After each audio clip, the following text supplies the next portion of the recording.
kahimtang sa panahon ng latest news. Daron sa tuloy niya ang Pag-asa Mactan si Ma'am Junina Marti. Ma'am, good morning. Good morning, sir. Og sa itong mga sukiti paminaw, matong latest weather update. Ang southwest monsoon o hanghabagat maong nakapektar diha sa may northern Luzon. Og karong adlaw wala pud kitay gina-monitor na low pressure area o bagyo sa sulod o gawa sa itong Philippine Area of Responsibility.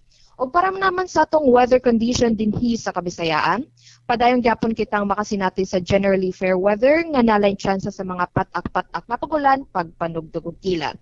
Wa pud kitay active na gale warning, maong makasinati gyapon kitag hinay ngadto na sa kasarangan na paguro sa hangin na magumikan sa habagatang Sidlakan ngadto na sa habagatang Kasadpan, diyan to kadagatan magpabiling malinawon ngadto na sa kasarangan ang mga pagbalod. Dinhi sa Sugbo atong kadagatan kay nay paghunas unyang alas 12:48 sa hapon o nay motaob kini unya sa alas 6:03 sa gabi. Temperatura nato for the next 24 hours magduwa kini sa 27 ngadto na sa 34 degrees centigrado ug ang atong haring adlaw kay musilang karong alas 5:34 sa buntag ug mosalop kini unya sa alas 6:07 sa gabi. Philippine Standard Time kay alas 5:33 na. Og matong latest weather update gikan diri sa buhatan sa Diwas di Pag-asa Mactan kini si Janina Marte, mayong buntag og daghang salamat. Salamat kayo Ma'am Junina. Happy Sunday sa Pag-asa Mactan. Mayong buntag sa sir. Okay, good morning.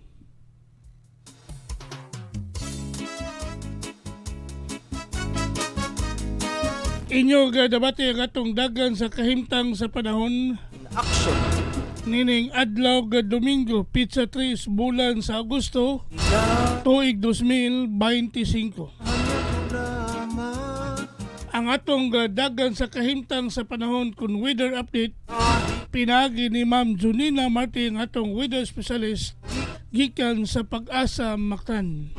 Nga naghatod sa atong dagan sa kahimtang sa panahon.